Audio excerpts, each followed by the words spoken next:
স্থানে ভাসমান লাইটারের জাহাজে পণ্য মজুদের অভিযোগে বহির্নোঙরে অভিযান চালাচ্ছে বন্দর কর্তৃপক্ষ। এ নিয়ে বিস্তারিত জানাতে যুক্ত হচ্ছেন হাজেরা শিউলি।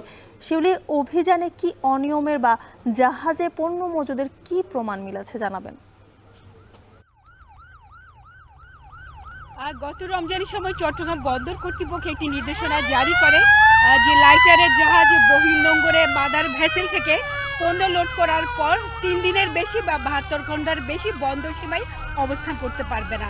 এবং সেই সময় অভিযোগ ছিল যে অনেক সময় অসাধু আমদানিকারকরা আসলে পণ্য খালাসের পর সেগুলো নির্ধারিত গন্তব্যে না নিয়ে বন্দরের বিভিন্ন চ্যানেলে লাইটার জাহাজগুলোকে ভাসমান গুদাম হিসেবে ব্যবহার করে সেই লাইটারের জাহাজে পণ্যগুলো মজুত করে রাখে। এবং এই ধরনের অভিযোগের প্রেক্ষাপটে আজকে চট্টগ্রাম বন্দর কর্তৃপক্ষ তাদের একটি অভিযান তারা শুরু করেছে এবং এক্ষেত্রে আসলে তারা পরীক্ষা করে দেখবেন যে লাইটার জাহাজ যেগুলো এখন চ্যানেল অবস্থান করছে সেগুলোর কয়েকদিন আগে এখানে তারা অবস্থান করছে, কখন তারা জাহাজে পণ্য লোড করেছিল এবং তাদের অবস্থানকালের সময় কত এবং কেন তারা এখান থেকে এখনও তাদের পণ্যগুলো নিয়ে নির্ধারিত গন্তব্যে যাচ্ছে না।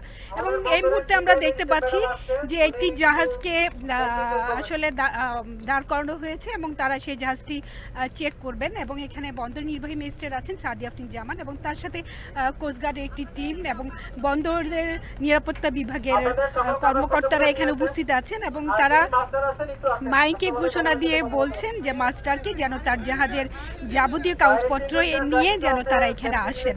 আসলে এখানে যদি তারা দেখে যে নির্ধারিত সময়ের বেশি তারা এখানে অবস্থান করছে এবং যৌক্তিক কোনো কারণ ছাড়াই জাহাজগুলো এখানে অবস্থান করছে, তখন সেই জাহাজগুলোকে হয়তো তারা জরিমানা করতে পারেন বা আইনগত যে ব্যবস্থা নেওয়ার কথা সেগুলো তারা নেবেন।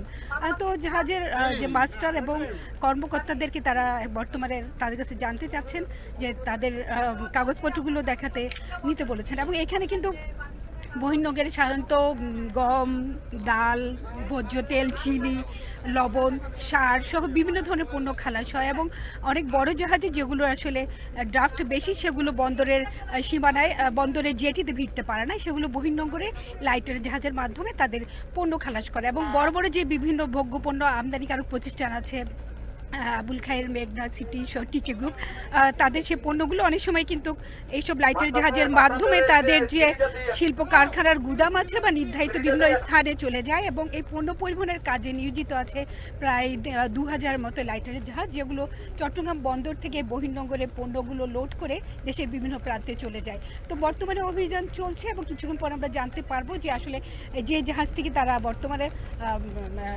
তারা পরীক্ষা নিরীক্ষার জন্য দাঁড় করিয়েছেন সেই জাহাজে কোনো অনিয়ম পাওয়া গেছে কিনা। এবং এই অভিযান কিন্তু চলবে বেশ 1 থেকে 2 ঘন্টা ধরে এবং কতগুলো জাহাজ বর্তমানে অবস্থান করছে সেই তথ্যগুলো আমরা পরে আপনাদেরকে জানাতে পারবো।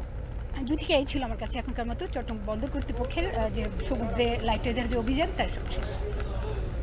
চট্টগ্রাম বন্দরের বহির্নোঙরে চলছে অভিযান, সেই খবর জানাচ্ছিলেন সহকর্মী হাজেরা শিউলি।